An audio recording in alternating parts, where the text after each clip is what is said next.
Hello everyone, my name is rikitsuthewolf and welcome back to One Piece Pirate Warriors 3. And I recorded this episode earlier. As you can see, the legend is 77% done.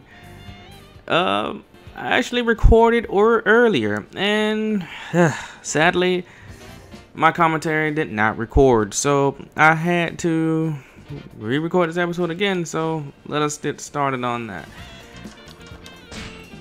But of course, it's not bad restarting, because then I get to collect on some of the coins that I missed out on, or haven't really collected yet. Especially on Hody Jones, because of course they're gonna be needed. Which I'm glad I have a few of them. So I'll do this for a second, and then we'll actually start our game. Just give it a minute to do this. But also, while I'm talking about it, let's talk about actually, I want to know how everybody feels. Leave your comments below. How do you all feel about Mighty Number 9, the Mega Man reboot?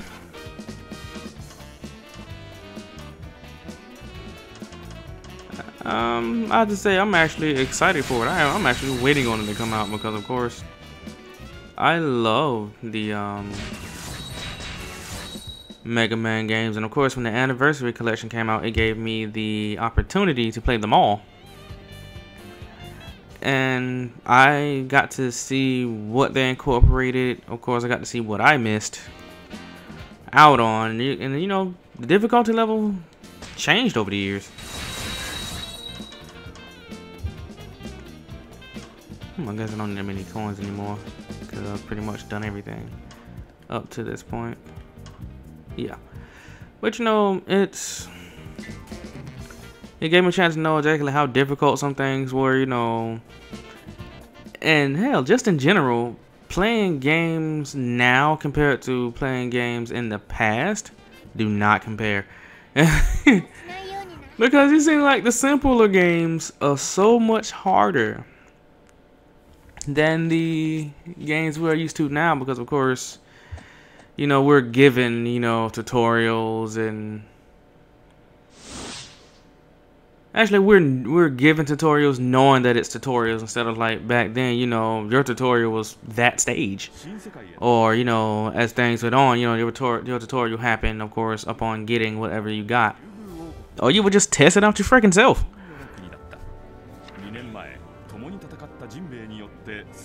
And it was a lot of things. It was a lot of trial and error on your part.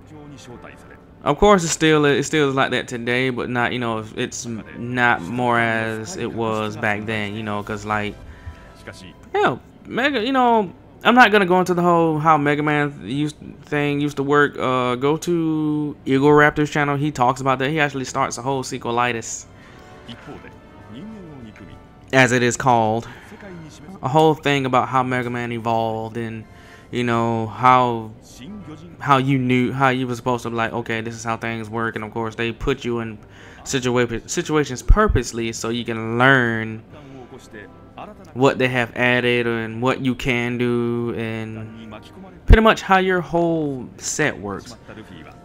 And of course that was incorporated to many other games, like how Mario evolved from being stepping on characters' heads to you can actually punch him now, or grab him because at first you can only grab turtle shells, but you can actually grab bosses, because actually Mario 64 kind of incorporated the grab thing with bosses, because you could grab Mario by the tail and swing him around and throw him some places.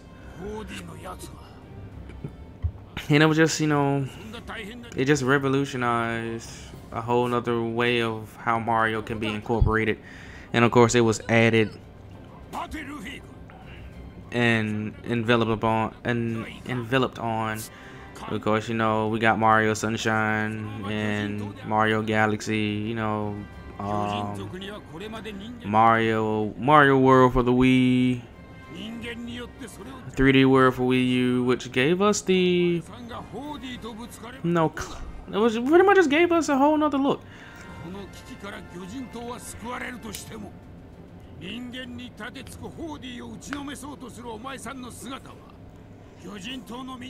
Just, you know, in general, we probably couldn't play simpler games like we used to play back in then, because we're so used to these type of games, and that would seem so much harder, because of course we would compare our now experience to our past experience, or our past experience on the game, then we would come up to it and be like, okay, I've beaten this game and so on and so on. Why is this so much harder? Because I dare anyone to go and play the original Contra for Nintendo, and I want to see you beat it. That is your challenge. Man, I sat and played the original Contra one time. I actually just downloaded the emulator, which it was a few years back. It wasn't recent. That was when, you know, I was a, you know, times were tough. I'm just put it that way. You couldn't buy everything you wanted. Especially for me back in those times. Like, you know, people were telling me about emulators and how to get them and blah blah blah XYZ, and you can play this and that. Which of course I went on a nostalgia trip, because I downloaded Super Nintendo and Sega emulators, and I was like, oh my god, I used to have this. Oh my god, I used to play this.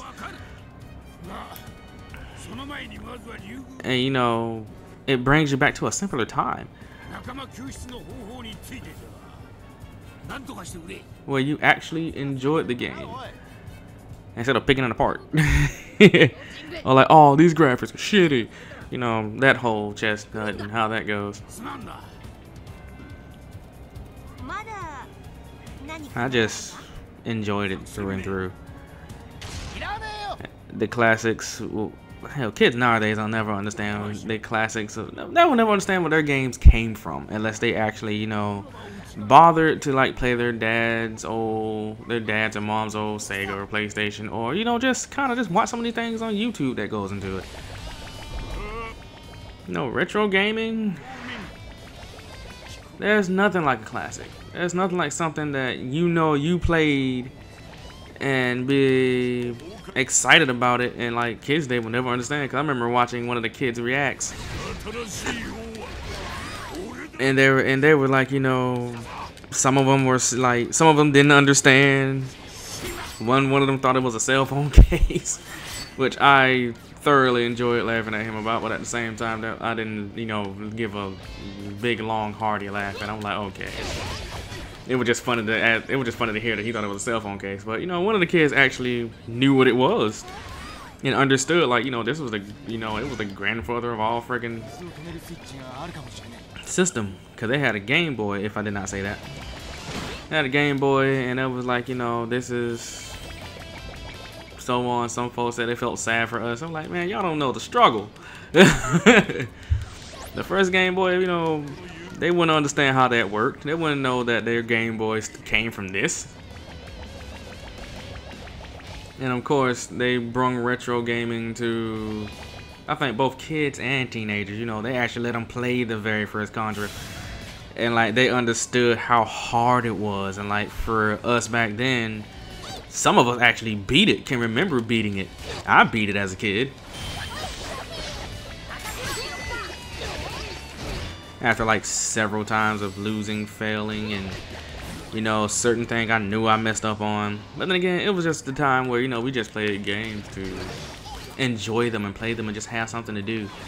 Nowadays, some people, which I can understand to some degree, but you know, some kids don't understand the value and the value and, you know, the time and the work that, you know, the people put into the game, and don't really enjoy that aspect of it. They pick it apart.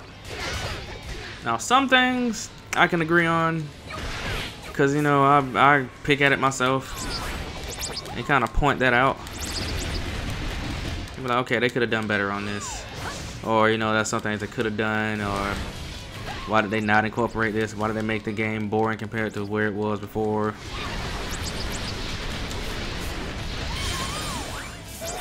But you know, back in the day, you know, that wasn't that criteria. I mean, there were some games that thoroughly sucked, don't get me wrong. But that was, you know, most of the time that wasn't the case. We actually enjoyed the game and, you know, played the game as is. Because there are some games now I can't stand to play. Not because I didn't like them, but, you know, I discovered how difficult they were. And, of course, starting that over from where they had gone and what they had done with the game. And, of course, some of the stuff I've done, like, how did I even do this? How did I even begin to play this game? Oh, wait. Ooh, I was about to skip it. I'm sorry, buddy. I'm sorry. This is my second time running through this, and I want to rush through, but I don't want to rush through.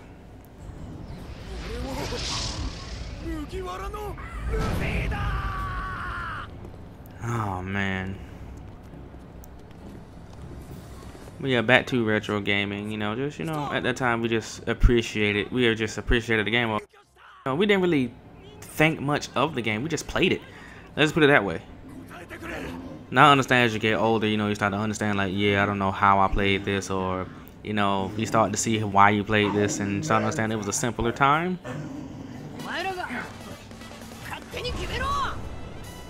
Sorry about that. That was my dog in the background. She's slowly waking up in her cage.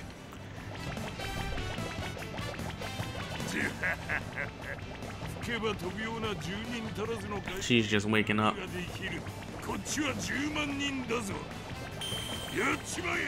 But, you know, I won't spend too much time talking about retro gaming, just, you know, for, you know, understanding purposes, you know.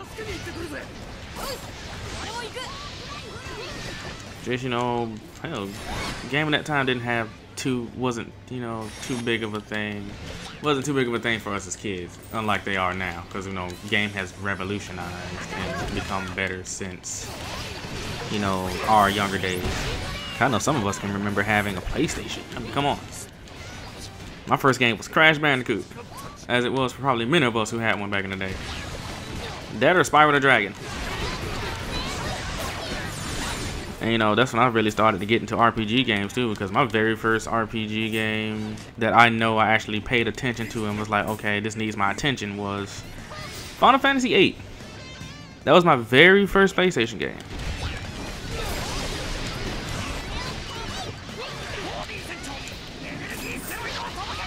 And I thoroughly enjoyed Final Fantasy VIII, but then again, of course, I heard later on about Final Fantasy VII, and I got that one. And I just sunk into that game, because that's when I started to really understand games. When I really started to understand that, you know, I started to understand storyline more. Because, you know, I was just playing games to play a game. Because, like I said, you know, we were kids then. We didn't judge games too harshly. Or didn't care too much about what, you know, went into it. We just played it to play it. We were innocent.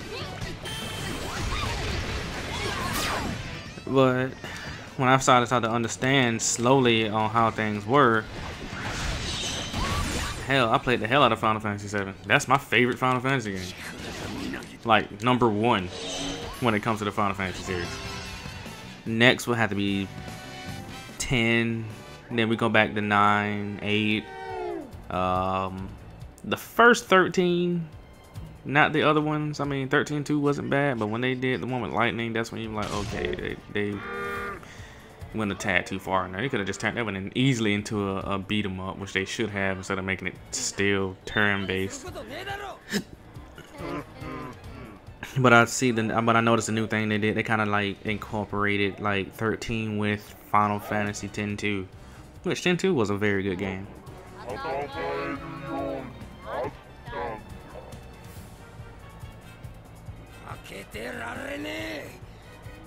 Man, I went on a whole nostalgia. I went on a whole nostalgia trip, didn't I? Man, just let you know the generations of games that we have all been through. But of course, I will continue on and talk more about the game than you know, the past of our games, because I know that we've been told this many a time. But see you guys in the next episode. Bye, everybody.